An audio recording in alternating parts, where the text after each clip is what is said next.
માટે હોય છે, પરંતુ અમુક લુખ્ખાગીરી કરતા અને વર્દીનો રોબ બતાવતા પોલીસ કર્મીઓના કારણે નિષ્ઠા અને ઈમાનદારીથી કામ કરતા પોલીસ કર્મી અને અધિકારીઓ લોકો પર પણ ભરોસો કરતા નથી.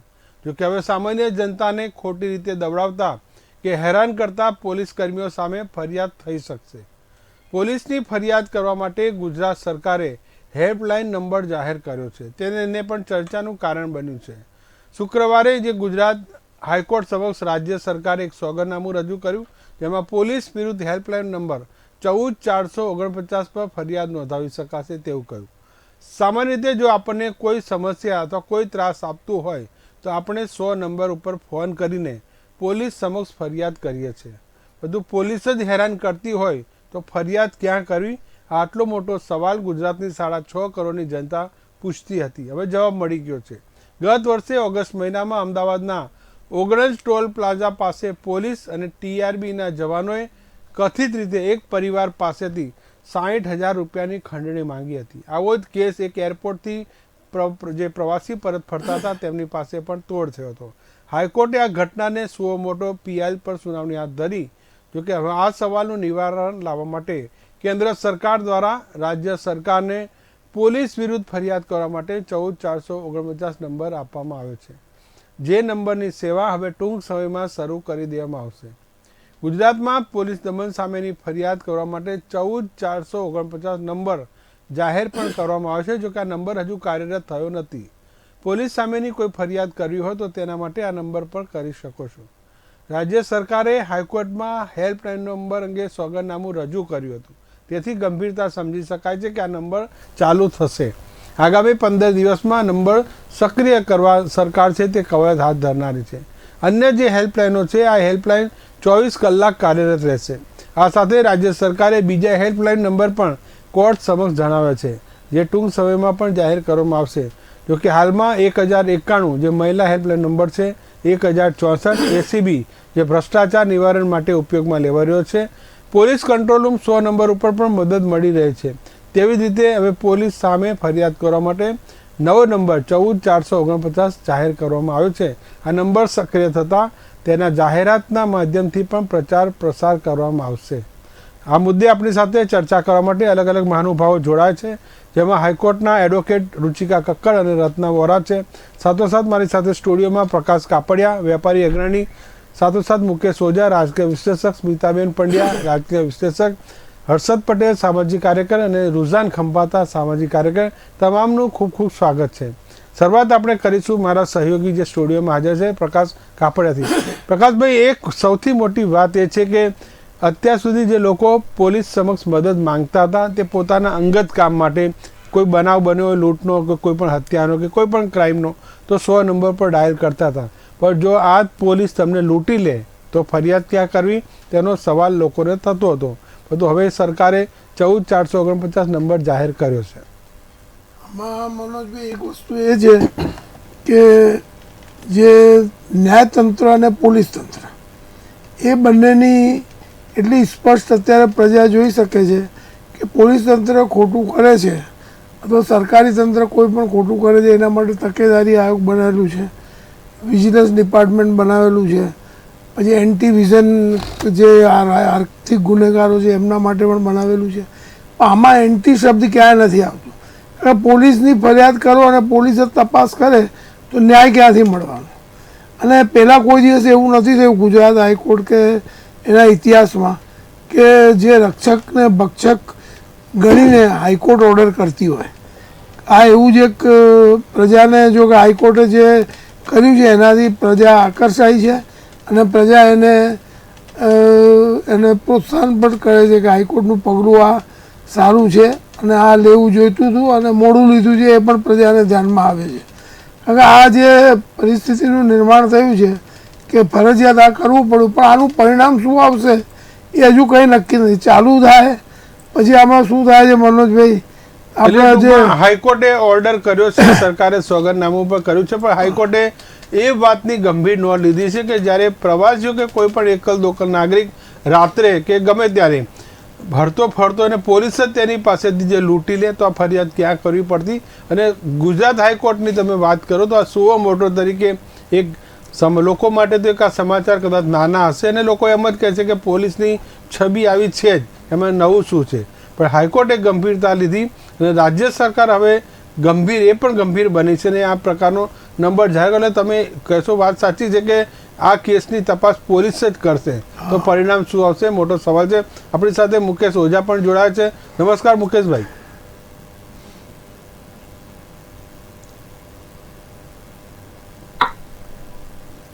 જી આપનો ઓડિયો આવતો નથી મુકેશભાઈ. ના, મારો ઓડિયો ચાલુ છે સાહેબ. જી બોલો. જી ઓકે સર બોલો. જી આપણે ચર્ચા કરી રહ્યા છીએ 14449 હેલ્પલાઇન નંબરની, કે આ હેલ્પલાઇન નંબર શા માટે જાહેર કરવામાં આવે? સરકાર પ્રજાની ચિંતા કરે છે, એક સ્પષ્ટ એ થયું છે. હાઈકોર્ટની ટકોર પછી આ એક નંબર પ્રજાને જે નડતા પ્રશ્નો હોય કે કદાચ પોલીસ સાંભળતી ન હોય, એફઆઈઆર ન કરતી હોય કે રોડ ઉપર કોઈ ચોરબાજીના કેસ કરતી હોય, તો એની સામે જો આ ધમકી આપે કે ભાઈ 14449 છે, તો કદાચ પોલીસ એનાથી પણ ડરે. પરંતુ માત્ર આ 14449 થી તમારા બધા જ પ્રશ્નો સોલ્વ થઈ જાય એ લાગતું નથી. કારણ કે પોલીસની અંદર ડિપાર્ટમેન્ટ ઘણા છે, જેમ એટીએસ છે, એસએમસી છે, આપણી ગુજરાત પોલીસ છે, સીઆઈડી છે, ટ્રાફિક પોલીસ છે, આઈબી છે. એટલે આ બધા જ વિભાગની અંદર કેટલી કાર્યક્ષમતા આ નંબરથી થઈ શકે એ એક પહેલો પ્રશ્ન એ છે. હમણાં જ એક નવા પોલીસ સ્ટેશનનું ઉદ્ઘાટન કર્યું આપણા ગૃહમંત્રી હર્ષ સંઘવી સાહેબે, ત્યારે એવું કીધું કે પ્રજા આવે તો એમને તમે પાણી આપો, એની સાથે તમે સારા સુમેળભર્યા સંબંધો બનાવો અને પ્રજાને પોલીસ સ્ટેશનમાં જવાનો ડર ન રહે એવું વાતાવરણ બનાવો. એમની ટકોર તો ખૂબ સારી હતી, પરંતુ જે પ્રમાણે ગુજરાતની 7.5 કરોડની સંખ્યાની સામે એટલી પોલીસ છે એ પણ એક મોટો પ્રશ્ન છે. પોલીસને સાયકલ એલાઉન્સ તમે અત્યારે આપો તો એ અને આખા ઇન્ડિયામાં ગુજરાતની પોલીસનું જે પગાર ધોરણ છે એ ખૂબ જ ઓછું છે. એની સામે પોલીસની કાર્યક્ષમતામાં ગુજરાતનો નંબર પ્રથમ આવે છે સંખ્યાની દ્રષ્ટિએ. એટલે ગુજરાતની પોલીસ અન્ય રાજ્યો કરતા કાર્યક્ષમતાની અંદર વધુ કાર્ય કરે છે, નો ડાઉટ. ભ્રષ્ટાચાર તો બધે જ છે. એક માછલી બે માછલી ખરાબ હોય એના કારણે તમે આખા તળાવને ગંદુ કરી દો. એટલે પોલીસ તંત્રના કારણે જ ગુજરાતની અંદર શાંતિ અને સમૃદ્ધિ બીજા અન્ય રાજ્યો કરતા છે. એટલે પોલીસને દોષ અતિ દોષ દેવો એ ખોટું, પરંતુ આ પ્રજા અને પોલીસની વચ્ચે આ એક એવો નંબર છે કે કદાચ આ નંબરથી વાત કરે, હવે આમાં ખોટી માહિતી પણ આપે તો શું એના પરિણામો શું, કયા ડિપાર્ટમેન્ટ કયું કામ કરશે, પોલીસની જ કમ્પ્લેન પોલીસ વાળા જ કરશે, એ પ્રશ્ન બી મોટો છે. એટલે અને પોલીસની માનસિક સ્થિતિ અત્યારે જે પણ આપણે જોઈ રહ્યા છે કે પોલીસની માનસિક સ્થિતિ પણ ખૂબ જ બગડી રહી છે. એટલે સંખ્યાની પ્રત્યે પોલીસની પણ હજુ સંખ્યા વધારવી છે, જે બેઝિક નીડ છે પોલીસ તંત્ર માટે. એના માટે સરકારે પહેલા કાર્ય કરવાની જરૂર છે. આજે તમને 8 કલાકની નોકરી ફિક્સ હોવી જોઈએ, એની જગ્યાએ 3 દિવસ બંદોબસ્ત હોય તો સતત નોકરીમાં રહે છે. એટલે આ જે પ્રશ્નો છે એ પોલીસ પક્ષને પણ ધ્યાનમાં રાખવું જોઈએ, માત્ર કમ્પ્લેનના પક્ષથી જ એ ધ્યાનમાં ન રાખવું જોઈએ એવો મારો આગ્રહ છે. નો ડાઉટ આ નંબર છે 1064 એસીબી માટે છે, 1091 મહિલાઓ માટે છે, 100 નંબર કોમન છે. 100 નંબર કાર્ય કરે છે સાહેબ, એમાં કમિશનર ઓફિસે કમ્પ્લેન લેવાય છે, તરત ને તરત એને એક્શન થાય છે. એટલે એવું નથી કાર્ય નથી થતું, કાર્ય થાય છે. પણ આ 1449 જે લાવે છે માત્ર પોલીસ અધિકારી સામે કે પોલીસની કોઈ કમ્પ્લેન હોય, ભ્રષ્ટાચારી હોય પોલીસ, તો આ પોલીસનું મનોબળ તોડવાનું કદાચ કામ કરી શકે એવું લાગે. જી મુકેશભાઈ, સરસ વાત કીધી. આપણી સાથે હાઈકોર્ટ એડવોકેટ રુચિકા કક્કડ પણ જોડાય છે. નમસ્કાર રુચિકાબેન. જી નમસ્તે. જી, નામદાર હાઈકોર્ટમાં આ સો મોટો આ બાબતને ગંભીરતાથી લેવી અને સાથે રાજ્ય સરકાર દ્વારા પણ સોગંદનામું કરવું કે આ પ્રકારનો હેલ્પલાઇન નંબર 14449 જાહેર કરવામાં આવે છે કે કોઈ પણ નાગરિક પોલીસ દમન વિરુદ્ધ તેમની સામે ફરિયાદ કરી શકશે. જી, હવે આ એટલા માટે આવકાર્ય છે કેમ કે આપણે હમણાં રિસેન્ટ આર્ટિકલ જ જોયો કે જ્યારે આગોતરા જામીન જે છે સુપ્રીમ કોર્ટ મંજૂર કરે છે અને છતાં એને જે આરોપી છે એને કસ્ટડીમાં રાખવામાં આવે છે અને રિમાન્ડ માંગે છે. તો જ્યારે આપણે પોલીસને જ નથી ડર કાયદાનો, રાઈટ, તો પછી આપણે જે છે પ્રજાઓને કેવી રીતે આપણે ડર આપી શકશું, રાઈટ? એના માટે થઈને જે આ કરવામાં આવ્યું છે ખરેખર સરાહનીય છે. કેમ કે જો પબ્લિક ને આપણે કહીએ છીએ, ઇવન અમે કોર્ટ ઓફિસર્સ કહેવાય, right, we advocate are officers of the court અને જજીસ આર પ્રિસાઇડિંગ ઓફિસર્સ, રાઈટ, તો એ લોકો બી કાયદો હાથમાં નથી લેતા. તો આ લોકો પોલીસને બી એ રીતે કાયદો હાથમાં ના લેવો જોઈએ. ભલે આપણે ક્રિટિસાઇઝ નથી કરતા, કોરોના ટાઈમ પર એ લોકો કોરોના વોરિયર્સ હતા, વી સેલ્યુટ ધેમ, પણ જ્યારે આ વાત આવે ત્યારે આ હેલ્પલાઇન નંબરની જરૂર પડે છે. આની પહેલા અગાઉ બી એવું એક બનેલું છે કે નડિયાદના એક જજને જે છે બહુ સ્ટ્રિક્ટ અને જે છે તટસ્થ હતા, તો ફસાવા માટે થઈને પોલીસ પર્સનલ એમના ઘરે ગયા, તો ત્યાં પ્યુન ને બધા હતા એટલે વાંધો ના આવ્યો. બાકી ડ્રિંક અને લિકર આપવાની ટ્રાય કરી, જેથી કરીને પીધેલા છે એ રીતે કરીને પોલીસ વાળા એમને દર્શાવી શકે. એટલે આ બી જે છે આપણે એપેક્સ કોર્ટે બહુ જ જે છે ગંભીરતાથી લીધું હતું અને ત્યારે જે તે કાર્યવાહી કરી હતી ને સજા આપી હતી. એટલે આ જે છે હેલ્પલાઇન નંબર એટલા માટે જરૂરી છે કે ક્યાંક ને ક્યાંક જે છે કાયદાનો ડર લોકોને બી રહે અને પોલીસને બી રહે. ના, બહુ જ સાચી વાત કીધી કે એક છે મોનિટરિંગ તો થવું જોઈએ, પછી તે નામદાર હાઈકોર્ટ હોય કે નામદાર પોલીસ હોય, કોઈ પણ સંસ્થા હોય, જવાબદેહી તેમની બને છે. આપણી સાથે રત્ના વોરા પણ જોડાયા છે, હાઈકોર્ટ એડવોકેટ. નમસ્કાર રત્નાબેન. નમસ્કાર જી, અવારનવાર આપણે પોલીસ ટોર્ચરના બનાવ ઘણા સાંભળ્યા છે, કસ્ટોડિયલ ડેથના બનાવ પણ સાંભળ્યા છે, પણ આ બાબતે સરકાર ગંભીરતા નથી. હાઈકોર્ટે જ્યારે આ સુઓ મોટો લીધી કે જે પ્રવાસીઓને લૂંટી લેવાની બાબત ભલે લોકો માટે નાની હોય પણ તેમના માટે મોટી છે, કારણ કે આખરે તો પ્રજાની સુરક્ષાનો સવાલ છે. જી મનોજભાઈ, જો આ જે દાખલો બેસાડવામાં આવ્યો છે એ હાઈકોર્ટે સુમો મોટો કરીને પીઆઈએલ બનાવીને આ દાખલો ઉભો કર્યો છે કે ભાઈ પોલીસ પણ કોઈ બધાથી ઉપર નથી. અને આપણે ભૂતકાળમાં જોયા છે અને રિસેન્ટમાં હમણાં રુચિકાબેને પણ એક જે બનાવ બતાવ્યો છે કે ભાઈ આગોતરા જામીન છતાં પોલીસે રિમાન્ડ લીધી અને એને પણ સુપ્રીમ કોર્ટે ખૂબ જ ગંભીરતાથી લીધી છે. એવી જ રીતે જે આ 19ની બનાવની જે ઘટના ઘટી એને આપણા હાઈકોર્ટે સુમો મોટો લીધો, એટલે પોતે જાતે સંજ્ઞાન લઈને પીઆઈએલ તરીકે એને સુનાવણી કરીને આના ઉપર આ એક નિર્દેશ આપ્યો છે. અને નિર્દેશ આપીને પછી ગુજરાત સરકારે 14449 1444-9 એ જાતની એક ડેડિકેટેડ હેલ્પલાઇન ની જાહેરાત કરી છે પોતાના એફિડેવિટમાં. અને જેમ બતાવવામાં આવ્યું છે કે લગભગ 15 દિવસની અંદર આ હેલ્પલાઇન કાર્યરત થઈ જશે. જેમ 100 નંબરની હેલ્પલાઇન હતી એવી જ રીતે આ 24 કલાક કાર્યરત રહેવાની છે. એ જે તારણથી જે બહાર આવ્યું છે એ માટે હું કહેવા માંગુ છું. પરંતુ હું એક એડવોકેટ તરીકે થોડુંક આપના ચેનલના માધ્યમથી એક બીજી પણ વાત કહેવા માંગુ છું કે આ પહેલા પણ કાર્યવાહી કરવાની ઘણી બધી પ્રોસિજરો હતી જ. જેમ કે પહેલા અગર જો કોઈ પોલીસ સ્ટેશનમાં કોઈની સાથે ગેરવર્તન કરવામાં આવ્યું હોય, એને મારપીટ કરવામાં આવ્યું હોય, પછી એના જે વિડીયો અગર જો પાડતો હોય તો એનો વિડીયો ખેંચી લેવામાં આવે અને ડિલીટ કરી દેવામાં આવે, એના માટે પણ ઘણી બધી જોગવાઈઓ હતી જ. આપણે સમજીએ તો સૌથી પહેલા સુપ્રિન્ટેન્ડન્ટ ઓફ પોલીસને આપણે ફરિયાદ કરી શકીએ ઉચ્ચ અધિકારીને. અને પછી ઉચ્ચ અધિકારી જ્યારે આપણે ફરિયાદ કરીએ તો આપણે ધ્યાનમાં રાખવાનું હોય કે ફરિયાદનો નંબર લઈ લઈએ. અને જો આપણે પોસ્ટ મારફતે રજીસ્ટર એડીથી કર્યું હોય તો રજીસ્ટર એડીની એકનોલેજમેન્ટ આપણે સાચવીને રાખવાની હોય. અને છતાંય જો ના થાય તો પછી આપણી પાસે 156(3) હેઠળ આપણે મેજિસ્ટ્રેટની ઇન્ક્વાયરી માંગી શકીએ છીએ. પરંતુ મેજિસ્ટ્રેટની ઇન્ક્વાયરી માંગતા પહેલા આપણે એસપીની કાર્યવાહી તો કરવાની જ હોય. હવે છતાંય જો કદાચ કંઈ ના થાય તો પછી ક્રિમિનલ પ્રોસિજર કોડની કલમ 200 હેઠળ આપણે ડાયરેક્ટ મેજિસ્ટ્રેટમાં પણ ફરિયાદ કરી શકીએ છીએ અને પુરાવો આપી શકીએ છીએ. તો ઘણી બધી જોગવાઈઓ હતી. અને જો પોલીસ પર ગાળાગાળી કરે તો 294 એના ઉપર લાગે. અને જો એ માર પીટાઈ ધોલ ધોપટ કરે તો 323 પણ લાગે. હવે જે નવી હેલ્પલાઇન આપી છે તો એમાં તો એ મારે કહેવું છે કે ભાઈ પોલીસ જ તપાસ કરવાની છે અને પોલીસ જ આ ફરિયાદ લેવાની છે.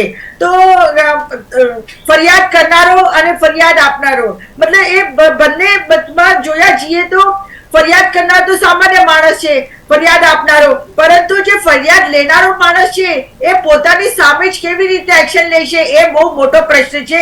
અને એ તો હવે નવી હેલ્પલાઇન આવી છે, એ હેલ્પલાઇન નો કેટલા લોકો કેવી રીતે ઉપયોગ કરે છે એ પછી સમય જતા આપણે આની ઉપર વધારે ચર્ચા કરી શકીશું કે પરિણામ ફાઇનલી આવ્યું છે. જી, ખૂબ મહત્વના સૂચન આપણે કર્યા. આપણી સાથે રુઝાન ખંભાતા પણ જોડાયા છે. રુઝાન ખંભાતા, વાત એ છે કે અત્યાર સુધી પોલીસ દમન વિરુદ્ધ પણ ફરિયાદ થઈ શકે અને આ પ્રકારે કંટ્રોલ નંબર જાહેર કરવો પડે એવી સ્થિતિ ઊભી કેસા માટે થાય? સર, સૌથી પહેલા તો કોઈ બી જાણે કે આપણે બેંક હોય યા હું બીજી જગ્યા ભૂલી ગઈ, એમાં ઓમ્બડસમેન કે એટલે તમારે એ લોકો સામે કઈ પ્રોબ્લેમ હોય, ઇન્સ્યોરન્સ એજન્સી હોય, તમારે કઈ પ્રોબ્લેમ હોય એ લોકો સામે, તો ઓમ્બડસમેનમાં તમારે કમ્પ્લેન કરવાની એવી પ્રથા છે.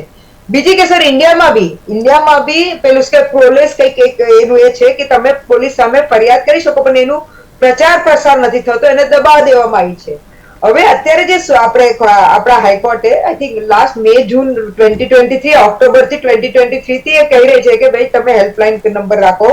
ત્યારે આપણા લોયરો એમને કહ્યું કે એડવોકેટ જનરલ જે આપણા ગુજરાતના હોય કે ભાઈ આ એક્ઝેક્ટ નામ મને નથી ખબર, કે ભાઈ અમારી પાસે 3 હેલ્પલાઇન છે કરીને ગણાવી દીધી કે ભાઈ 100 નંબર ગણાવી દીધી, પછી આપણે 112 ગણાવી દીધું, કારણ કે તો અમદાવાદમાં તો 112 ચાલતું નથી, પણ તો બી ગણાવી દીધું, અને કોઈક બીજી એક હેલ્પલાઇન ગણાવી દીધી, કરપ્શન એન્ટી કરપ્શન ગણાવી દીધી. આપણી પાસે આટલી બધી છે સાહેબ, બીજી શું જરૂર છે?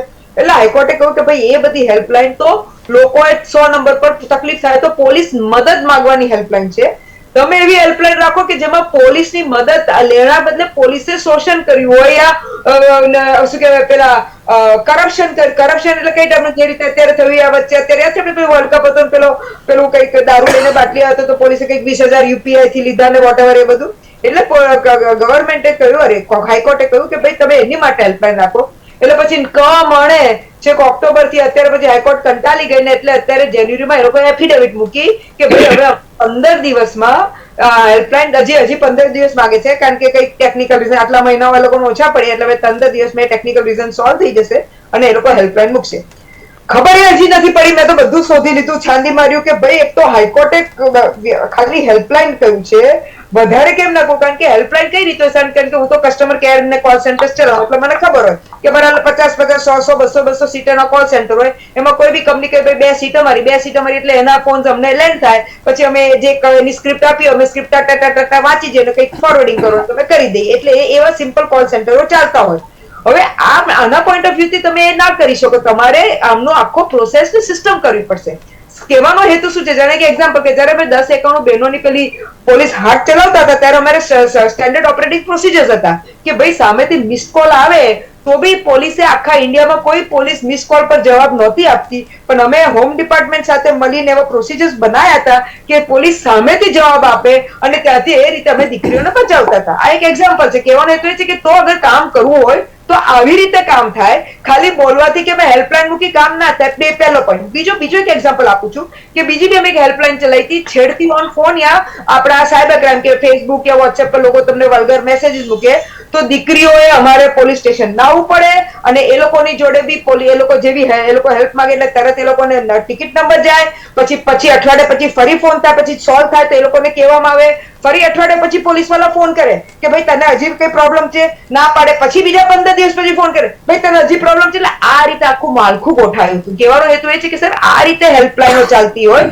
અગર તટસ્થ ચલાવી હોય અને રિયલ ચલાવી હોય, ખાલી કે તમે કામ સુના કરવું હોય તો એ રીતે હેલ્પલાઇન ના ચાલે. એટલે અત્યાર સુધી જે એફિડેવિટ મુકાય છે એમાં ખાલી હેલ્પલાઇન કે ભાઈ અમે ચલાવશું, પણ એના શું પ્રોસેસ છે, કોણ હેન્ડલ કરશે, કયા સાહેબ જોશે, કોની, કારણ કે આ તો ચોર જ ચોરની એ કરે શું કહેવાય પેલું શું કહેવાય ઇન્વેસ્ટિગેશન કરે, આ તો એવી વાત થઈ. એટલે ઘણા બધા સવાલો એક સવાલમાંથી ઉભા થઈ રહ્યા છે જે સામાન્ય નાગરિકે સમજવા પડે તેવા છે. આપણી સાથે સ્મિતાબેન પણ જોડાયા છે. સ્મિતાબેન, વાત એ છે કે તમે દરેક સ્કૂલની બસ હશો, એમટીએસ જોશો, એની પાછળ અવશ્ય લખેલો કે જો આ બસ ઓવર સ્પીડ ચાલતી હોય તો આ નંબર ઉપર તમે જાણ કરો.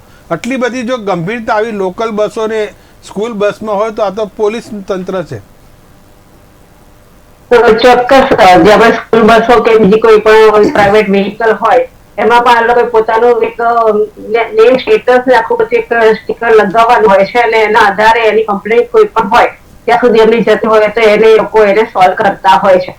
એટલે આ સ્કૂલ બસો હોય કે મોટી કોર્પોરેશનની જે પણ બસો હોય છે એમાં એક આ સુવિધા છે અને મોટે ભાગે આપણે જોઈએ તો આ હેલ્પલાઇન નંબર જે છે ને એની એક સિસ્ટમ હોય છે. એ સિસ્ટમ અત્યારે રુઝાનને જે વાત કરી એ રીતના એની સિસ્ટમનું ફોલોઅપ થતું હોય છે, એ પ્રમાણે કોઈ સમસ્યાનું નિરાકરણ થતું હોય છે.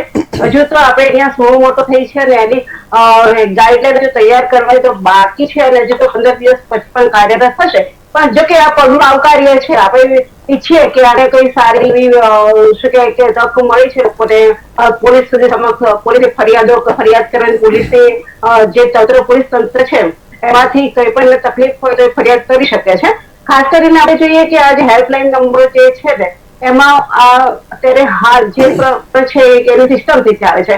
આપણે આ જોઈએ છે કે 14,449 નંબરની જે હેલ્પલાઇન છે હવે આપણી કેટલી સિસ્ટમમાં આપણે ઉપયોગી થઈ શકશે. મારે ખાસ પોલીસ તંત્ર વિશે એ કહેવાનું છે કે જયારે પણ મોટે ભાગે અમારી પાસે ઘરેલું હિંસાના કે ઘરેલું બનાવના જયારે ઝઘડા આવતા હોય છે ત્યારે પોલીસ એમ કહેતી હોય છે કે તમે તપાસ કરો, તમે ઘેર જાઓ, તમે તમારી રીતે કઈક શું કહેવાય કે ચર્ચા વિચારણા કરો. કે બેન ઘવાઈ ગઈ હોય છે અથવા તો કોઈ દીકરી ક્યાંક બહાર જતી રહી હોય છે, સગીર હોય ને દીકરી, અને એને ધક્કા ખવડાવતા હોય છે. 4-5 દિવસે તમે શોધો કરીને પોલીસ છે ને એ કોઈ ફરિયાદ નથી લેતી હોતી. ત્યારે ઘણા લોકો અમારી પાસે આવે છે કે બેન આપણે આ ફરિયાદ કેમ કરવી. ત્યારે અમે લોકો એક સામાજિક કાર્યકર તરીકે એક સંસ્થાને તરીકે જતા હોઈએ છીએ ત્યારે એ લોકો એક ફરિયાદ લેતા હોય છે. હું હાલમાં ગઈ સારી એક વાત કરું કે ખંભાતમાં એક સગીર દીકરી ભાગી ગઈ હતી અને એની બેનપણીને પોલીસ સ્ટેશને લાવીને એટલી ટોર્ચર કરવામાં આવી હતી કે એને પગ ખુલ્લા કરીને પગથી એને મારવામાં આવી હતી. પછી એને વાળ પકડીને એને ખેંચવામાં આવી હતી. ઘણી બધી ટોર્ચર કરવામાં આવી હતી. આખો વિડીયો પણ બહાર આપેલો હતો. એટલે એને કીધું કે બેન મારી બેનપણી ક્યાં ગઈ છે મને ખબર નથી, છતાં પણ જાણે છે કરીને એને ઘણી બધી ટોર્ચર કરવામાં આવી હતી. ત્યારે આ ફરિયાદ કોને કરી? આ નાની અદાલતનો જે આ કિસ્સો જ્યાં છે ત્યારે બહાર આવે છે, પોલીસ સામે કાર્યવાહી તો પણ નથી થતી. કે એ કહે છે કે અમારે આ એક ભાગ છે અમારો, એ કરીને એમને એ ચર્ચા કરી શકે. બીજી વાત એ કે અમરેલીમાં હમણાં જ 4 મહિના પહેલા જે દીકરી જતી રહી છે બરાબર, એની ફરિયાદ નથી નોંધવામાં આવતી. એ દીકરી ક્યાં છે એના વાલી તરીકે એના પિતા સતત ત્યાંથી મારી દીકરીનું શું અત્યારે હાલ સ્ટેટસ છે, ક્યાં છે, શું છે, તમને ખબર પડી એની શોધ નેવર. પોલીસ કોઈ જવાબ નથી આપતી અને ધક્કા ખવડાવે છે. આવી ઘણી બધી બાબત જે છે એ પોલીસ સતત ધક્કા ખવડાવતી હોય. હું માનું છું કે આ જે કાર્યવાહી માટે આ જે નંબર છે એ ખરેખર ઘણો બધો ઉપયોગી હશે અને એમના પોલીસની જે સિસ્ટમ છે એમાં એમાં થોડીક એ લોકો ઉપર મનમાની પર કાબુ આવશે. ચોક્કસ એક સિસ્ટમનો ભાગ, એક ન્યાયનો પણ એક ભાગ છે પોલીસ તંત્ર. એટલે આ જે છે ખરેખર સારું સરાહનીય કાર્ય છે અને એમને આકાર્ય લાયક છે. કારણ કે ખાસ કરીને મહિલાઓ સાથેના જે રીતના દુર્વ્યવહારો પોલીસ તંત્ર દ્વારા થતા હશે એમાં આ મહિલાઓ અમે ફરિયાદ પણ કરી શકશે, પોતે ન્યાય પણ માંગી શકશે. એટલે એક રિસ્પોન્સિબિલિટી બનશે, જવાબદેહી બનશે કે આપણે ફરજ બજાવ્યા છે, આપણે પ્રજાના સેવક છે. આપણી સાથે સામાજિક કાર્યકર જોડાયા છે. નમસ્કાર હર્ષદભાઈ.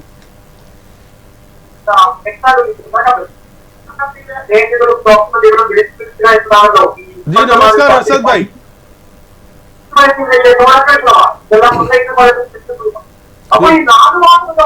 આપણે ફરી રુચિકા કક્કડ પાસે જઈશું, હાઈકોર્ટ એડવોકેટ. રુઝાનબેને વાત કરી રુચિકાબેન કે એક સોગંદનામું જે સરકાર હાઈકોર્ટ સમક્ષ એક સોગંદનામું એફિડેવિટ કરતો હશે તો આ એફિડેવિટની પણ એક ગંભીરતા હોય છે કે એફિડેવિટમાં પોતે આ કરવા માટે નોંધાયેલા છે. જી, હવે એફિડેવિટ એટલા માટે જ કરવામાં આવે છે કે એ લોકો જે છે એમાં શું એ લોકો નિયમ લાવશે, સાથે સાથે એ લોકો શું કરવાના છે એ ચોક્કસતા એમાં બધી દર્શાવેલી હોય છે અને એ નિયમ સાથે બંધાયેલા હોય છે. અને જેમ સ્મિતાબેને વાત કરી કે અત્યારે જે છે મહિલાઓ બી ત્યાં જાય છે તો એ રુઝાનબેને બી એ કીધું કે ત્યાં અમુક ટાઈમે એવું થાય છે કે એ લોકો સુરક્ષિત નથી અથવા તો એ લોકોને ઉલટા સામેથી એ લોકો જે છે ઘણી વખત એ લોકો પોતે ગભરાઈ જાય એવા સવાલો પૂછવામાં આવે છે અથવા તો એ લોકો સાચા હોય છે અને પોલીસ વાળા એફઆઈઆર નથી લેતા હોતા. જોકે એવી પિટિશન છે જે રજીસ્ટ્રેશન, રત્નાબેનને બી ખબર હશે, રજીસ્ટ્રેશન ઓફ એફઆઈઆર ની આપણે પિટિશન કરી શકીએ છીએ હાઈકોર્ટમાં.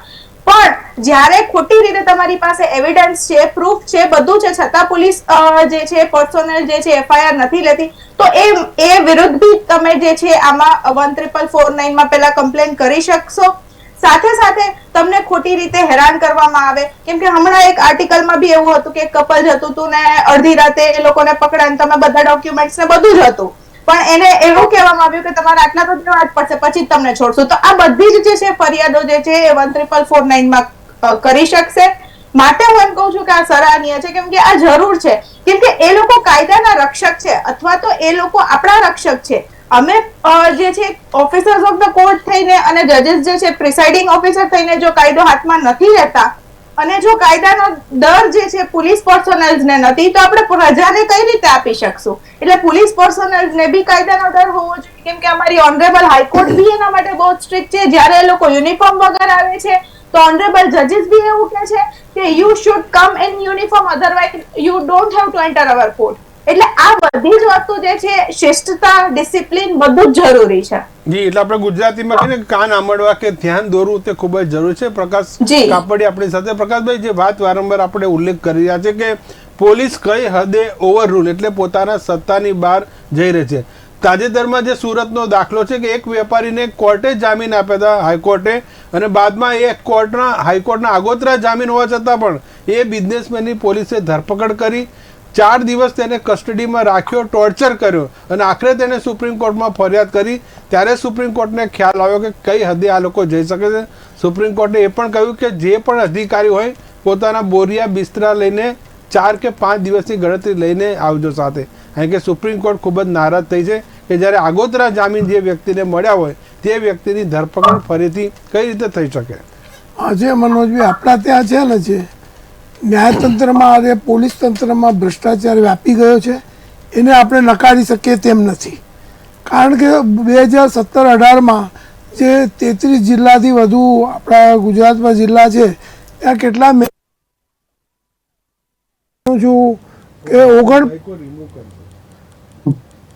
49 જેટલા મેજિસ્ટ્રેટોને વોલન્ટરી રિટાયરમેન્ટ આપી હતી. તો આ બધું જે દેખાય છે એ પૈસા અવાજ નથી આવતો. જી જી સ્મિતાબેન, હવે અવાજ આવે છે? જી અવાજ નથી આવી રહ્યો. જી, તો આપણે ચર્ચા આપણે કરી અવાજ- રહ્યા છે કે જે પોલીસ હેલ્પલાઇન નંબર જે જાહેર કરવામાં છે, પોલીસ દમન સામે ફરિયાદ કરવા માટેનો હેલ્પલાઇન છે નાગરિકોની સુવિધા માટે, જો કે હજુ કાર્યરત નથી. 15 દિવસ હજુ પણ આગામી દિવસમાં લાગી શકે છે. કારણ કે આ જે નંબર જે જાહેર કરાતો હોય છે તે સેન્ટ્રલ એટલે કેન્દ્ર સરકાર આ સ્પેશિયલ નંબર છે તે ફાળવતી હોય છે, અને બાદમાં કોઈ પણ સરકાર કે કોઈ પણ સ્ટેટમાં આ પ્રકારનો ખાસ નંબર છે તે નાગરિકોની ઉપયોગિતા માટે સુવિધામાં ઉપયોગમાં લેવાતો હોય છે. પ્રકાશભાઈ, આમાં જે છે કે જે ન્યાયતંત્રની વાત કરીએ આપણે, જે રીતે એડવોકેટ મેડમે કહ્યું કે 202ની ફરિયાદ છે કે 156(3) છે એ લગાવી શકે છે કોર્ટમાં. પરંતુ પહેલાં કોર્ટમાં એવું થયેલું છે કે એપીજે અબ્દુલ કલામ સામે 156(3)નું વોરંટ નીકળી ગયું હતું, વીએન ખરે સામે નીકળી ગયું હતું. તો આ બધું જે હવે આમાં ન્યાયતંત્ર અને પોલીસ તંત્ર, જ્યાં ન્યાયતંત્ર જાગૃત હોય છે ત્યાં જે છે એ પોલીસ એને ખ્યાલ આવી જાય છે કે પોલીસ પોતાના પક્ષમાં ખોટો બચાવ કરી રહી છે.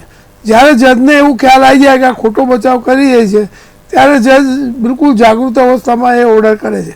અને આ જે અત્યારે સુઓ મોટો થઈ એ પણ પ્રજાએ, ગુજરાતની પ્રજાએ આ હાઈકોર્ટના ચીફ જસ્ટિસના નિર્ણયને આવકાર્યો છે અને પ્રજા એનાથી ખુશ છે, એ વસ્તુ હકીકત છે. પરંતુ સાથે સાથે એવું છે કે પોલીસ હંમેશા મોટા ભાગમાં જે ન્યાયતંત્રને ગેરમાર્ગે દોરે છે. જે રીતે સુપ્રીમ કોર્ટે કીધું કે જે સુરતનો બનાવ બન્યો કે મેજિસ્ટ્રેટ જે ઓર્ડર કર્યો, હવે મેજિસ્ટ્રેટ જે ન્યાય મંદિરનું કામ કરતો હોય, ન્યાય મંદિર એટલે ન્યાય મંદિરના ભગવાન ગણાતા હોય, અને ભગવાન ગણાતા પણ આવો ઓર્ડર કરી નાખે તો પ્રજા જાય તો જાય ક્યાં? પછી કોના ઉપર વિશ્વાસ મૂકો? કે સુપ્રીમ કોર્ટના આદેશ, જો હાઈકોર્ટના અને સુપ્રીમ કોર્ટના જૂના આદેશોનું પોલીસ અને બીજા સરકારી તંત્ર પાલન કરતા હોય તો આ ગુનો બને જ નહીં. જેવી રીતે એમને 60,000નો તોડ થયો, જો એનો અમલ થતો હોય કાયદાનો તો એ ગુનો બનવાની કોઈ શક્યતા જ નથી. પણ આપણા ત્યાં શું છે, તકેદારી નથી, પ્રજા વેરો ભરે છે, વેરાનો દુરુપયોગ થાય છે અને પ્રજાને ન્યાય નથી મળતો. ન્યાય માટે વલખા મારવા પડે છે. Justice is delay, justice is deny. એવી પરિસ્થિતિમાં અત્યારે ગુજરાતની પ્રજા કે ભારતની પ્રજા એ આઝાદી પછીની ગુલામીનો અનુભવ કરી રહી છે, એવું મારું માનવું છે. જી, આપણી સાથે રત્ના વોરા પણ જોડાયા છે. રત્નાબેન, આપ એડવોકેટ છો એટલે આપણે ઘણી બધી કલમો જાણીએ, પણ સામાન્ય નાગરિકની આપણે એની તરફથી આપણે વાત કરીએ તો સામાન્ય નાગરિકને એ પણ ખબર નથી કે એફઆઈઆર કયા સંજોગોમાં થાય, ક્યાં થાય, કેવી રીતે થાય, અને પોતાના હક્કો પણ શું એ પણ જાણતા નથી. તો આ પ્રકારની ફરિયાદોનું ખરેખર કોઈ હેલ્પલાઇન નંબર મોટા અથવા તો જેની કહીએ કે વ્યાપક પ્રચાર પ્રસાર જરૂરી છે. માત્ર એક નંબર જાહેર કરવાથી તમામ નાગરિકો જાણી લે એવું નથી હોતું. આપનો ઓડિયો મ્યુટ છે, અનમ્યુટ કરો.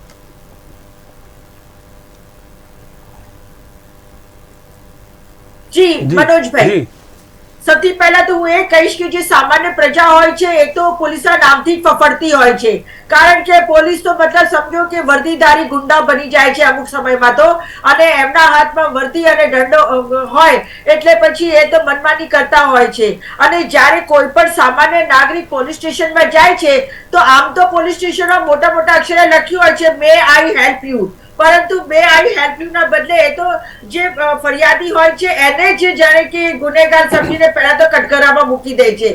અને પોલીસ જે સાચી ફરિયાદો હોય છે, લગભગ કોઈ પોલીસ સ્ટેશન ખોટી ફરિયાદ કરવા જતું જ નથી, સાચી હોય તો જ જાય છે, તો પણ એ એટલા બધા ધક્કાઓ ખવડાવે છે અને એટલું બધું હેરાનગતિ કરે છે કે માણસ અમુક વખત તો આશા છોડી દે છે, પછી જઈને એ લોકો એડવોકેટ સે કોન્ટેક્ટ કરતા હોય છે.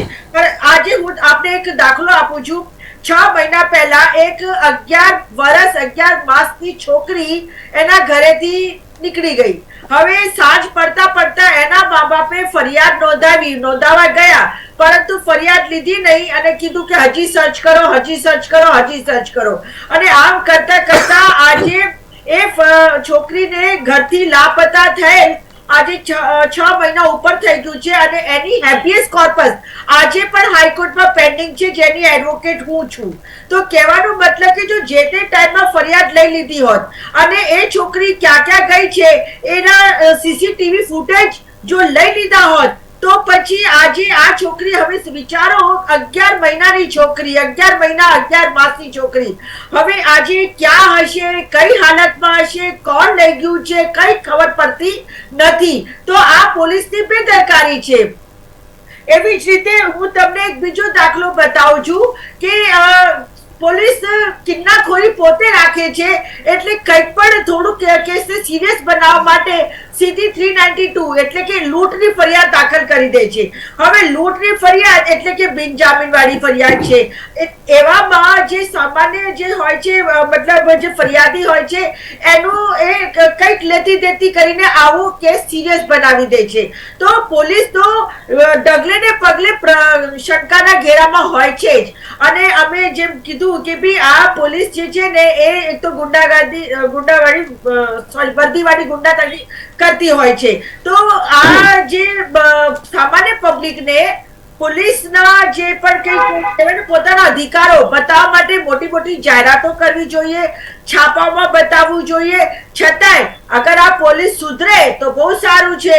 બાકી અમને તો અનુભવ છે, ડે ટુ ડે લાઈફના અનુભવ છે કે પોલીસ સ્ટેશનમાં જાઓ એટલે પોલીસની તો એટલી બધી દાદાગીરી હોય છે અને એટલું બધું કહેવાય છે ને કે ખોટી રીતે એ લોકો વર્તન કરતા હોય છે ને કે એક સારા ઘરના વ્યક્તિને તો પોલીસ સ્ટેશને જવું પણ ના ગમે, મજબૂરીમાં જ કોઈ પોલીસ સ્ટેશન જતું હોય છે.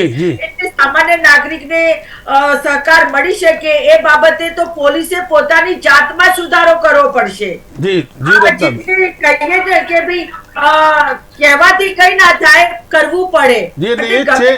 નીતિ નિયમ કાનૂન હેલ્પલાઇન નંબર ગમે તે લાવી દઈશું, પરંતુ જો પોલીસ પોતાની જાતમાં સુધારો નહીં કરે તો મને નથી લાગતું કે એનું કોઈ ફેર પડવાનો છે. આપણી સાથે મુકેશભાઈ પણ જોડાયા છે. મુકેશભાઈ, તાજેતરમાં જ્યારે આ બનાવ બન્યો ત્યારે આપણા ગુજરાતના નિવૃત્ત આઈપીએસ છે, તેમણે પોતાની વેદના ઠાલી કે જ્યારે આ પ્રકારના બનાવ બને છે પોલીસ અધિકારીઓ દ્વારા સત્તાના દુરુપયોગના, તો મોટે ભાગે તે પોલીસ સ્ટેશનના સીસીટીવી કેમેરા બંધ હાલતમાં જ હોય છે. હજુ સુધી 100% તમામ પોલીસ સ્ટેશનની અંદર સીસીટીવી કેમેરા લાગ્યા નથી, કારણ કે પોલીસની જે ગેરવ્યાજબી વાત છે એ પ્રૂવ કરવા માટે બી સીસીટીવી કેમેરા જોઈએ છે. અને આ જે 1449 છે એના પર કોઈ કમ્પ્લેન કરે તો એની સત્યતા કઈ રીતે પુરવાર થશે? હજુ આપણે થોડુંક કદાચ એવું લાગે છે કે એક બે ડિબેટ હજુ કરવી પડશે. હજુ આ અર્લી સ્ટેજમાં છે. એનું જીઆર અને ગાઈડલાઈન આવે અને કેવા નિયમ એની અંદર મૂકે છે, કઈ રીતે પોલીસને સજા થઈ શકે છે કે એને એક્શન લઈ શકે છે કે એના ઉપર કોર્ટ કેસ થઈ શકે છે કે એની અસર કેટલી થઈ શકે છે, એ એના ઉપર આધાર રહેલો છે આ 1449 નો. બાકી વાત રહી અગર ભ્રષ્ટાચારની વાત કરીએ છીએ તો ભ્રષ્ટાચારમાં પોલીસ ખાતાનો નંબર તો ખૂબ જ બાદમાં આવે છે. એ પહેલા મહેસૂલ ખાતા, ન્યાયતંત્ર હોય કે સરકારના જે પણ ખાતાઓ છે, ભ્રષ્ટાચાર તો તમામ જગ્યાએ છે, પણ પોલીસ માટે જે 1449 લાઈ છે તો એવી બીજા ખાતાઓ માટે પણ એવી હેલ્પલાઇન નંબર હોવી જોઈએ. તો જો ભ્રષ્ટાચારને લઈને જો આવા નંબર કરતા હોય, પરંતુ સ્પેશિયલી આજે આપણે વાત કરી રહ્યા છીએ કે પોલીસ તંત્રની જે અસરકારકતા છે એ વધુ બને, પ્રજા ડરે નહીં, પ્રજા પોતાની વાત કહી શકે, એટલે આ નંબર મૂક્યો છે. પોલીસની પણ અસરકારકતા વધશે, પોલીસના પણ જે નીચલા લેવલના છે કદાચ એ ડરશે, એની કમ્પ્લેન આગળ જશે, તો એમાં કાર્યક્ષમતામાં વધારો થઈ શકે એમ છે. એટલે જે વીકનેસીસ છે ડિપાર્ટમેન્ટની, જેમ કે સીસીટીવી કેમેરા પૂરા લગાવવાની જે હજુ બાકી છે, એના ઉપર કામ થવું જોઈએ. રાજકીય નેતા કરતા તો કદાચ પોલીસ વાળા કદાચ ઓછું ભ્રષ્ટાચાર કરતા હશે, પણ રાજકીય ઈચ્છા શક્તિ દ્વારા જે થઈ રહ્યું છે એ પ્રજાના માટે થઈ રહ્યું છે, એટલે આવકારીએ છીએ ને એટલે આપણે એનું સમર્થન કરતા રહીએ છીએ. પરંતુ પ્રજા આની અંદર પ્રજાએ ક્યાંક સિરિયસ એટલા માટે રહેવું પડે. આજે તમને ટ્રાફિક પોલીસ પકડે, તમને 1000 રૂપિયા કે 2000 નો દંડ આપે, એટલે તમે એમ કહો ભાઈ મારા ખિસ્સામાં 100-200 રૂપિયા છે, અને પછી 100 રૂપિયા લે અને 200 રૂપિયા લે, એટલે પેલો એને છૂટવા માટે, એટલે આજે આવી જે ઘટનાઓ ઘટે છે એનાથી ભ્રષ્ટાચાર પેદા થાય છે. એટલે આવા લાંબા લોકોને તકલીફ પડતી હોય અને જે ગંભીર મુદ્દા હોય, કારણ કે એક એફઆઈઆર સરકારનું પ્રેશર હોય છે કે ક્રાઇમ રેશિયો ઓછો કરો, ક્રાઇમ રેશિયો ઓછો કરો, એટલે એફઆઈઆર જલ્દી લેતા નથી, સમજાવટથી મોકલી દેતા હોય છે. પરંતુ એફઆઈઆર જ્યારે થશે ત્યારે એમને પૂરી જવાબદેહી બને છે પોલીસ તંત્રની, કોર્ટ સુધીની મામલો જાય છે અને એની અસરકારકતા વધુ હોય છે. એફઆઈઆર નો અંતે એનો રિપોર્ટ પૂરો કરવો પડતો હોય છે. એટલે હવે મને એવું લાગે છે કે આ 1449 ઉપર જો કમ્પલસરી એફઆઈઆર નોંધવાનું આવે તો મને એવું લાગે છે કે જે પ્રમાણે એફઆઈઆર થાય છે એના કરતા તો ક્રાઇમ રેશિયો વધુ છે, તો અહીંયા એફઆઈઆર ની સંખ્યા પણ વધી શકે છે, કોર્ટના કેસો પણ વધી શકે છે, પોલીસ તંત્ર પણ સામે કેસમાં જઈ શકે છે. એટલે ચોક્કસ તો ત્યારે જ નક્કી થશે કે એનો જેઆરકેની જે ગાઈડલાઈન અને કયા નિયમ, કયા કાનૂન, કઈ કલમ લગાડવામાં આવે છે અને એની અસરકારકતા કેટલી છે. કારણ કે 100 નંબર કામ કરી રહ્યું છે, 1091 મહિલાઓ માટે કામ કરી રહ્યું છે, 1064 ની અસરકારકતા કેટલી. આજે કોઈ ડિપાર્ટમેન્ટની સામે કમ્પ્લેન કરીએ તો એને પણ ડર હોય છે કે ક્યાંક ચાલુ મારા ઉપર ના આવે, ક્યાંક કોઈ પોલિટિકલ નું પ્રેશર મારા ઉપર ના આવે, મારી કોઈ કારકિર્દી ખતરામાં ન પડી જાય, મારી નોકરી ખતરામાં ન પડી જાય. એટલે આ જે પ્રજાનો પણ ક્યાંક ને ક્યાંક ડર છે, એ ડર પણ દૂર થવો જોઈએ. કેન્દ્ર સરકારે આ 1449 ની યોજના ઉપર ભાર મૂક્યો છે, હાઈકોર્ટે એને આપી છે. પ્રશ્ન એ જ છે કે પ્રજા અને પોલીસ વચ્ચે જે સુમેળભર્યા સંબંધો બનવા જોઈએ અને ક્રાઇમ રેશિયો ઓછો કરવો જોઈએ. એની બીજી તરફ સિક્કાની બીજી બાજુ જોઈએ તો જે પ્રકારે ક્રાઇમ વધી રહ્યો છે, ફિલ્મો જવાબદાર છે, ગેંગ વોરની ફિલ્મો બને છે, લોકોએ બહાર આવીને છાપટા બની જાય છે, દારૂ પીને ખુલ્લા પડતા થઈ જાય છે, ખબર છે દારૂ પીને જશે 50-100 રૂપિયાનું પેલા પોલીસ કોર્ટમાં મળી જશે જામીન, એટલે એની પણ અસરકારકતા નથી. એટલે દંડ પણ એવો હોવો જોઈએ કે જેની અસરકારકતા હોય, કાનૂન પણ એવો હોવો જોઈએ કે એના ઉપર પ્રજાને ડર લાગે. એટલે છેવટે પ્રજા જ્યાં સુધી ડરશે નહીં અને પોલીસ જ્યાં સુધી ડરશે નહીં કે ભાઈ પ્રજા કંઈ પણ કરી શકે છે, અમને સસ્પેન્ડ પણ કરાવી શકે છે, આવું વાતાવરણ જે દિવસે પોલીસ તંત્ર અને પ્રજા વચ્ચે થશે ત્યારે આ નંબર 1449 ની પૂરેપૂરી અસરકારકતા હશે. જી, આપણી સાથે રુઝાન ખંભાતા પણ જોયા છે. રુઝાનબેન, એ છે કે ઘણા બધા તમે પોલીસ સ્ટેશનમાં જોશો, કદાચ તો બહાર નાગરિકોના અધિકાર પત્રોને એક મોટા મોટા બોર્ડ પણ માર્યા હોય છે કે નાગરિકોને મળતા અધિકારો કયા કયા પ્રકારના છે. એવા પણ કેટલાક પોલીસ સ્ટેશનો છે, પણ ખાસ કદાચ કોઈ નાગરિકોને આવા અધિકાર પત્ર વાંચવાનો સમય હોય. સર ના, અધિકાર પત્ર તો બધા વાંચે છે, થોડા ઘણા અધિકાર આવડે છે બી, પણ એ લોકોને એટલા કન્ફ્યુઝ કરીને મોકલી દેવામાં આવે છે એટલે નાગરિકો કહે છે કે હવે ભેંસ આગળ બીમકોન વગાડે એટલે કંટાળી જાય છે. હવે હું થોડું વિસ્તારથી, કારણ કે પહેલા ક્યારના હાથ ઊંચે ક્યાં હતા તમે કદાચ નહોતા જોયા, લેટેસ્ટ મને ક્લિયર કરી દેવા દો કે ગુજરાત આખા ઇન્ડિયામાં 10મા નંબરે ક્રાઇમ રેટમાં આવે છે, 1 થી 10. આપણે 29 સ્ટેટ્સ ને 8 કે 9 યુનિયન ટેરેટરીઝ છે, એટલે આપણે 10મા નંબરે આવ્યા છે. એટલે આપણે કોઈ બહુ કોઈ સાહેબ અહીંયા કહ્યું કે હા આપણે બધું બહુ સરસ ગુજરાત છે, ક્રાઇમ રેટ બહુ ઓછો છે, ના સાહેબ, આપણે 10મા નંબરે છીએ. અને 10મા નંબરમાં બી ક્લેરિટી કરું કે સૌથી વધારે એમાં ડ્રગનો પ્રોબ્લેમ છે ગુજરાતમાં, અને અંદર ઓન રેકોર્ડ આવ્યું છે ડ્રગનો છે, ડેકોઇટીનો છે ને કઈ ત્રીજી ચીજનો છે, શું છે, કમ્યુનલ વાયલન્સ છે, ડ્રગ ટ્રાફિકિંગ છે ને સાયબર ક્રાઇમ છે. અને ગુજરાત 10મે નંબરે 10th highest crime rate in India છે. એટલે લેટ અસ બી ક્લિયર કે આપણા ગુજરાતમાં છે, એક્સેપ્ટ કરીએ તો જ આપણે આગળ સોલ્વ કરી શકશું. આ તો ક્રાઇમ રેટની વાત કરીએ, અત્યારે પછી કરપ્શન પર બી આવી જાઓ. ગુજરાતમાં કરપ્શનમાં પોલીસ પહેલા સ્થાને છેલ્લા 5 વર્ષથી છે, 5 વર્ષથી. બરોબર સાહેબ, અત્યારે કહું કે આપણે તો કરપ્શનમાં પોલીસ પહેલા નથી, હોમ રેવન્યુ ડિપાર્ટમેન્ટ ને એ ડિપાર્ટમેન્ટ છે. ના, પોલીસ ફર્સ્ટ 5 વર્ષથી ફર્સ્ટ સ્થાને છે. એટલે this R certain clarification which I want to make. કે આ હેલ્પલાઇન કેમ લીધી? એટલા માટે લેવામાં આવી કારણ કે લોકોને ખબર નથી કે ભાઈ અમે ફોન ક્યાં કરીએ. ચલો ભાઈ, દારૂની કમ્પ્લેન હોય તો ભાઈ 100 નંબર ફોન કરો, બેનનો ઇસ્યુ તો અહીંયા ફોન કરો, કરપ્શનનો ઇસ્યુ તો અહીંયા ફોન. પણ પોલીસ સામે જ કમ્પ્લેન ક્યાં કરવાની લોકોને નહોતી ખબર. ઘણા લોકો આજકાલ હિંમત કરીને બોલે છે, સારી વાત છે. તમે જોયું તો પેલું વર્લ્ડ કપમાં બી પેલા દારૂની બાટલી હતી પણ એ હિંમત કરીને બોલે કે 20,000 રૂપિયા, પછી થેન્ક્સ ટુ મીડિયા છે પેલા છે પોલીસ દિલ્હી સુધી ગઈ એની કમ્પ્લેન લેવા, દિલ્હી સુધી એને શોધ્યો. ને અહીંયા આપણે એના ઘરે એના પોલીસ સ્ટેશનમાં 10 વાર રગડીએ આપણા પગો, તો એ આપણું નાક બી રગડી કે બાપા લઈ લે, બાપા લઈ લે, તો બી એ કમ્પ્લેન ના લે. એટલે એ તો ભાઈ મીડિયાનો પાવર કહેવાય. બાકી 20,000 માટે 2 લાખનો ખર્ચો કર્યો જ હશે કદાચ, આવા જવાનું ભાડું ને બધું થઈને. હવે એટલે કેવું મીડિયાની મહેરબાની હતી એટલે આપણી અડધું દેશ મીડિયા થકી ચાલે છે ને અડધું દેશ કોર્ટ થકી ચાલે છે. જે આપણું કોન્સ્ટિટ્યુશને કહ્યું છે કે ભાઈ ઓલ આર ઇક્વલ, બધાને ન્યાય મળવો જોઈએ, જસ્ટિસ, ફ્રેટર્નિટી, એ બધું આપણા દેશમાં અનફોર્ચ્યુનેટ છે જ નહીં. ને બહુ દુઃખની વાત છે. હવે ઇમ્પોર્ટન્ટ વાત છે કે કેમ વાય, ભલે આપણે બધી દુનિયાભરની કથા કરીએ પણ ઇમ્પોર્ટન્ટ છે કે ખાદી ને ખાકીનો સંમેલન. આ કોઈ પોલીસ વાળાની ડેરિંગ નથી થતી. અગર અત્યારે જે સુપ્રીમ કોર્ટને એક્ઝામ્પલ આપ્યો ને તમે સાહેબ, અહીંયા તો પોલીસ વાળા સામેવાળાને છોડી દે કારણ કે જે માણસ કમ્પ્લેન લખે ને સાહેબ, એક દિવસ પૈસા ના આપે કારણ કે એ તો સાચો છે, કમ્પ્લેનમાં પૈસા આપે. પણ જે ગુનેગારો એ ઢગલા પૈસા આપે અને છૂટી જાય, અને એને તો પકડવાનો હોય તો બી છૂટી જાય. મારી પાસે મારો પોતાનો બી કેસ છે, એક્ઝામ્પલ આપું છું. એટલે કહેવાનો હેતુ એ છે સાહેબ કે ખાદી ને ખાકીનું સંમેલન. સુપ્રીમ કોર્ટના બી એ લોકોએ અવગણ્યા કરી એટલે ડેરિંગ કહેવાય કારણ કે કોઈ ખાકીનો હાથ હશે ઉપર અને ખાકીના હાથે આ ભાઈને આ લોકોને મોટિવેટ કર્યા કે ભાઈ સોરી ખાદીનો હાથ હશે ને ખાદીના હાથે આ લોકોને મોટિવેટ કર્યા છે કે ભાઈ કર લેંગે, હો જાયગા, દેખ લેંગે, ફલાના ઢેકના, જે બી પછી હોય. હવે ફરી સુપ્રીમ કોર્ટ ગુસ્સે થઈ છે. હવે લેટ અસ સી કે ભાઈ હવે એમાં શું થશે. એમાં આગળ રિયલી પેલા લોકો કારણ કે સુપ્રીમ કોર્ટ ઈચ્છે તો રિયલી જે કહેવું ને કે તમારે કપડા બપડા લેતા હોય તો તમે સીધા અહીંથી જેલમાં જવાના છો, તો રિયલી કરશે કે નહીં એ મને નથી ખબર. કારણ કે ઘણીવાર સુપ્રીમ કોર્ટ બધું કહે છે બહુ સરસ પણ પછી પાછળથી ઘણીવાર ભોપાલ ઉભી થઈ જાય છે. આપણે એમાં ના બોલાય વધારે, તો મને અંદર મૂકી દેશે,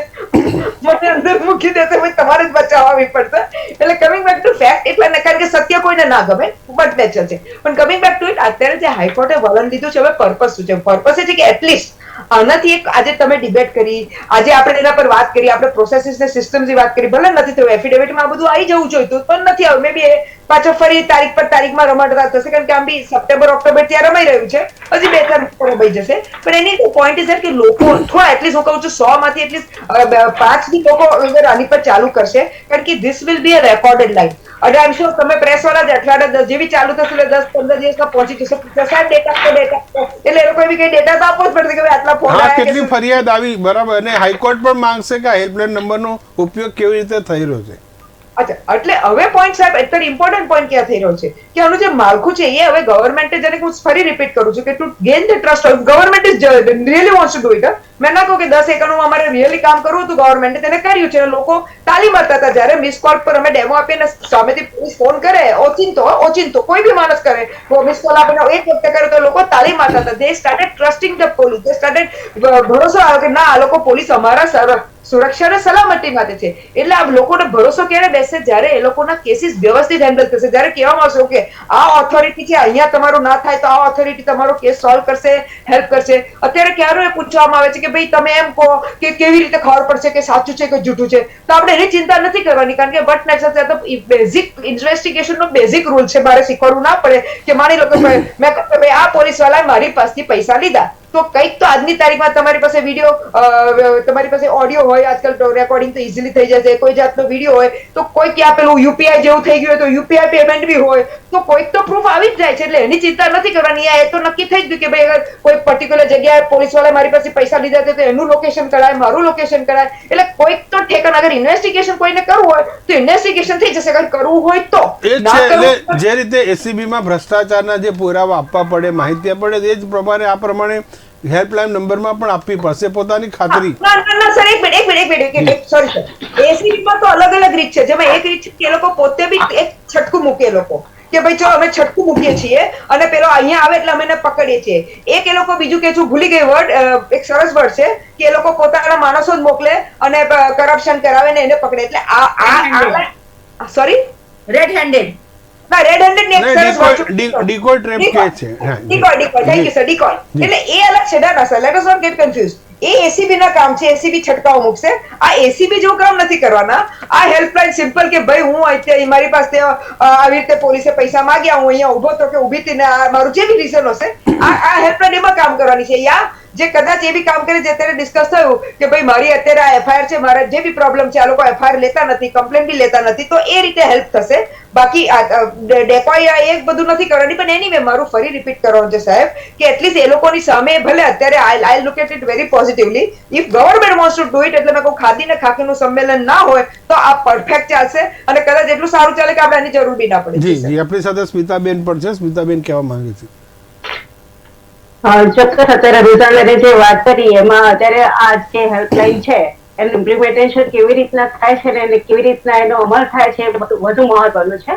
આપણે જોઈએ છીએ કે આ કેવી રીતના લોકોની વાત સાચી માનવી, પોલીસ ઉપર જયારે એની એફઆઈઆર ની વાત હોય, એની કમ્પ્લેન ની વાત હોય તો પોલીસ સામેની ફરિયાદો પણ કેટલી તર્કપૂર્ણ છે એ પણ એની વિચારવાની જરૂર છે. એનું કારણ એ છે ઘણી વખત એવું બનતું હોય છે કે પોલીસની મંશા હોય તો જ કામ થતું હોય, સરકારની મંશા હોય તો જ કામ થતું હોય છે. પણ ઘણી વખત અમુક પ્રકારની જે આપણે જોઈએ છે કે ચાલ પથ્થરોનો જે દુરુપયોગ થતો હતો કદો, એ રીતના આમાં પણ કદાચ ઘણી વખત દુરુપયોગ થઈ શકવાની શક્યતાઓ છે. તો એના માટેના ઘણી બધી જે નિયમો અને રેગ્યુલેશનની જે બધી વાત થતી એ પણ કરવાની જરૂર છે. તો એનું ઇમ્પ્લિમેન્ટેશનની શરૂઆત થાય અને એને કેવી રીતે એને અમલમાં મૂકો ને લોકો સુધી એને કેવી રીતના એનો ઉપયોગ કરવાનો છે એ કંઈક એ જે જાહેરાત થાય એ વધુ જરૂરી છે. આપણે જોઈએ છીએ કે જે પણ બધી હેલ્પલાઇનો છે એમાં કંઈક ને કંઈક એવી એની ચોક્કસ કાર્યવાહી છે. આ કાર્યવાહીનો અમલ થવો જરૂરી છે. અત્યારે હાલ આપણે જોઈએ છીએ કે 1450 કેવી રીતના એનો અમલ થશે. કોર્ટ દ્વારા તો સૂચના આપવામાં આવી છે. અત્યારે સરકારે પણ મંશા જાહેર કરી છે પણ એનું ઇમ્પ્લિમેન્ટેશન ખાસ જરૂરી છે. ખાસ કરીને આપણે જોવા જઈએ ગુનેગાર જે હોય છે ને એ મોટે ભાગે પોલીસ સાથે બાંધછોડની વધારે ટ્રાય કરતા હોય છે કે પોતે ગુનામાં છે ખબર છે, ફરિયાદી ક્યારે છે ને એ બાંધછોડ માટે ના પ્રયત્ન કરે, ચોક્કસ એ ન્યાય માટે જતો હોય છે પોલીસ સ્ટેશન મારે. એટલે ગુના ને ગુનેગારને છે ને કાયદાનો ડર હોવો જોઈએ અને ફરિયાદીને કાનૂન ઉપર વિશ્વાસ હોવો જોઈએ. આ મહત્વની બાબત છે. આ મહત્વની કડીની વચ્ચે આ આપણી હેલ્પલાઇન છે. આપણે એવું સમજવું જરૂરી છે. જી પ્રકાશભાઈ, વાત એ છે કે તમે જે કહેવા માંગતા હતા ખાસ તો એક સીસીટીવીનું, કે સીસીટીવી દરેક પોલીસ સ્ટેશનમાં ઇમ્પ્લિમેન્ટ કરવા માટે તમે પીએલ કરવી પડી હતી. અને બાદમાં મને પણ યાદ છે કે તબક્કાવાર રિપોર્ટ રજૂ કરાતો કે હજુ આટલા પોલીસ સ્ટેશન બાકી, આટલા બાકી, હજુ પણ કેટલાક પોલીસ સ્ટેશન આટલા વર્ષો બાદ પણ બાકી રહી ગયા. 2012માં પિટિશન થઈ હતી અને એમાં જે પ્લાનિંગ એન્ડ મોડર્નાઇઝેશનના 3 ડીઆઈજીપી હતા એમણે ગુજરાત હાઈકોર્ટથી માફી માંગી હતી કે અમે આ જલ્દી ઇમ્પ્લિમેશન કરીશું. એને 5 વર્ષ નીકળી ગયા અને અત્યારે પણ કોર્ટે અમને માર્મિક ટકોર કરી હતી કે 4 દિવસ એની તપાસ ચાલતી, સીસી કેમેરા બંધ હતા. તો સીસી કેમેરા જે છે એ ટેકનોલોજી છે, સ્વાન ટેકનોલોજીના મૂકવામાં આવ્યા છે આ પોલીસ સ્ટેશનમાં. એ પણ બંધ રહે. જ્યાં ક્રાઇમ બ્રાન્ચમાં મકવાણાને બહારનો માણસ મારી જાય અને કેમેરા બંધ બતાવે તો શું કરવાનું? એટલે આજે 2017માં હું કહું મનોજભાઈ કે રૂપાણી સરકારે આપણે અમદાવાદને સ્માર્ટ સિટી ઘોષિત કરી હતું. અત્યારે એઆઈ આવી રહી છે, એ આર્ટિફિશિયલ ઇન્ટેલિજન્સી, એટલે એ આટલું વધી ગઈ છે.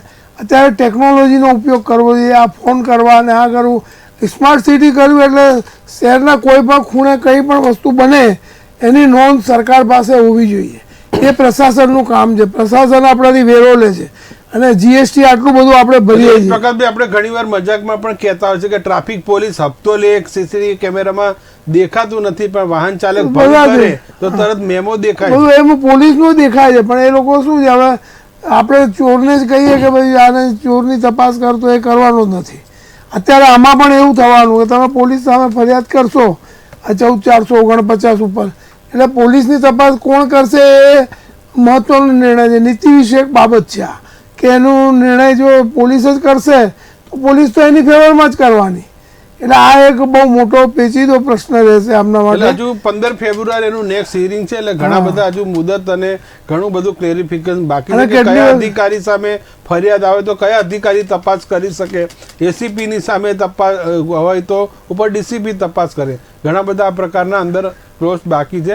પણ આપણે ફરી રત્ના વોરા પાસે જઈશું. રત્નાબેન વોરા, વારંવાર આ પ્રકારના બનાવ જે પોલીસ ટોર્ચરના કર્યા છે ને પોલીસ કેટલાક અધિકારીઓને એટલી પણ હિંમત છે કે કાયદાને પણ ગણકારતા નથી, કે જે કાયદાને સારી રીતે જાણે છે છતાં. આની અંદર મનોજભાઈ, આની અંદર તો મારે એ જ કહેવાનું છે કે આ જે હેલ્પલાઇન છે, કદાચ આ હેલ્પલાઇન થી પોલીસમાં પણ કદાચ કંઈક ડર બેસશે, મે બી પોસિબલ કે ભાઈ કદાચ આ હેલ્પલાઇન નો ઉપયોગ કરવાથી અમુક પોલીસ વાળાઓ જો કદાચ ભરાઈ ગયા અને એમને નોકરીમાંથી જો સસ્પેન્ડ થઈ ગયા તો પછી એનું કદાચ દાખલો ઊભો થશે કે બેસશે. એ ફ્યુચરની વાત છે. આખી બધી શું ગાઈડલાઈન આવવાની છે એ ગાઈડલાઈન આવશે પછી બધું ખબર પડશે. બાકી નીતિઓ તો ઘણી બધી બને છે, પરંતુ નિયત હોવી જોઈએ. એના અમલીકરણ માટેની તમારી પાસે કેટલું બધું વિલ પાવર છે, ખરેખર તમે અમલીકરણ કરવા માંગો છો કે નહીં એ જોવાનું છે. હવે હું આપને એક દાખલો આપું. અહીંયા આજે આપણે બેઠા છીએ એટલે બધા પબ્લિકને પણ જાણવા જેવું છે કે 100 નંબર ઉપર તમે અમુક વાર ફરિયાદ કરો છો, તમારું નામ લે, બધું લે, અને છતાંય કોઈક ઇમ્પ્લિમેન્ટેશન નથી થતું. હું એનો દાખલો એકદમ ક્લિયર કટ બતાવું કે અમુક લગ્ન ઉત્સવમાં રાત્રે 12-1 વાગે કાં તો પછી ગરબાઓમાં રાત્રે 12-1 વાગ્યા સુધી ગરબાઓ ચાલતા હોય અને કોઈ વ્યક્તિ જો એનાથી ઇફેક્ટ થઈને 100 નંબર ઉપર ફોન કરે કે ભાઈ આ ગરબા બંધ કરાવો, આટલા સમય થઈ ગયા હજી સુધી ચાલે છે, પોલીસ નામ લે, સરનામું લે, એડ્રેસ લે, બધું લે, પરંતુ પોલીસ આવતી નથી, ગરબા બંધ થતા નથી. અને જે માણસે ફરિયાદ કરી છે ઉલટાનું અમુક વાર એવું થાય છે કે એ જે જાહેરનામાનું ભંગ કરી રહ્યા છે ને એમને નામ આપી દેવામાં આવે છે કે ભાઈ તમારા ફલા પડોશીએ તમારી ફરિયાદ કરી છે. તો બિચારા જેણે ફરિયાદ કરી હોય 100 નંબરનો ઉપયોગ કર્યો હોય એ જ ભરાઈ જાય છે. તો કહેવાનું મતલબ પોલીસ જે ફરિયાદી અને આરોપીઓને ભરાઈ દેવાનું પણ કામ કરતી હોય છે. જી જી, એટલે આ પ્રકારની છબી પણ સામે મોડસ ઓપરેન્ડી છે. એવી જ રીતે તમે દારૂના અડ્ડા બધા ચાલે છે આખા અમદાવાદ શહેરમાં, ગુજરાતમાં ક્યાં કયા સ્ટેન્ડ ચાલતા હોય છે, દરેક પોલીસ સ્ટેશનમાં માહિતી હોય છે. એમના જે બાતમીદારો હોય છે એમને પણ ખબર હોય છે કે દારૂ અડ્ડા ક્યાં ચાલે છે. પછી ક્યારેક કોઈક સામાજિક કાર્યકર્તા કે વધારે પડતા ઉત્સાહી માર્યા કે રઝાનબેન જેવા કે કોઈના જેવા કમ્પાઉન્ડર જેવા જઈને પોલીસમાં ફરિયાદ કરે કે સાહેબ અહીંયા દારૂનો અડ્ડો ચાલે છે, પ્લીઝ કરીને એને બંધ કરાવો, તો એ દારૂના અડ્ડાવાળાને મારું નામ આપી દેવામાં આવશે કે જેને ફરિયાદ કરી એ આ એક્ઝામ્પલ છે, એનું નામ આપી દેવામાં આવશે. પછી પેલા દારૂના અડ્ડાવાળા આવી જશે કે ભાઈ શું જોઈએ છે, કેમ શું છે, શું પ્રોબ્લેમ છે, અને પછી ધાક ધમકી બધું એ લોકો બળ વાપરી લેતા હોય છે. તો કહેવાનું મારું તો સ્પષ્ટ એ છે કે ભાઈ તમારી નિયત કેવી છે એના ઉપર બધી હેલ્પલાઈનો ચાલે છે. દારૂના અડ્ડાઓનું પણ મેં દાખલો આપી દીધો. હવે આ ફ્યુચરમાં 1449 કેવી રીતે વર્ક કરવાની છે એ ભવિષ્ય બતાવશે. જ્યારે આપણે ફરી ક્યારેક આ મુદ્દાઓ પર ભવિષ્યમાં 6 મહિના પછી જ્યારે મળીએ તો કદાચ એના ઉપર વાત કરીશું કે એના પર કેટલું ઇમ્પ્લિમેન્ટેશન થયું છે અને કેટલા પોલીસ વાળા ડર્યા છે, ખરેખર ડર્યા છે, એ ભવિષ્ય બતાવશે. જી, એટલે એ જ છે. એટલે ઘણા બધા નાગરિકો આપણે વારંવાર આપણે વાત કરતા પણ સાંભળતા હોઈએ છીએ કે ભૂલે ચૂકે પોલીસ સ્ટેશનનું પગથિયું ના ચડવું, કારણ કે તેમના અનુભવ પણ બોલતા હોય છે. ખૂબ ખૂબ આપનો આભાર રૂઝાનબેન, મુકેશભાઈ, સ્મિતાબેન, રત્નાબેન અને પ્રકાશભાઈ. ફરીથી મળીશું એક જ નવા જ મુદ્દા સાથે. તો આ હતું કે જે કોલ 1449 જે નવો હેલ્પલાઇન નંબર જાહેર થવા જઈ રહ્યો છે તે છે કે પોલીસ દમન હોય તો તેની સામે કોઈ પણ નાગરિક છે તે કંટ્રોલ રૂમની જેમ ફરિયાદ નોંધાવી શકશે અને તેને ન્યાય મળી શકશે. નમસ્કાર.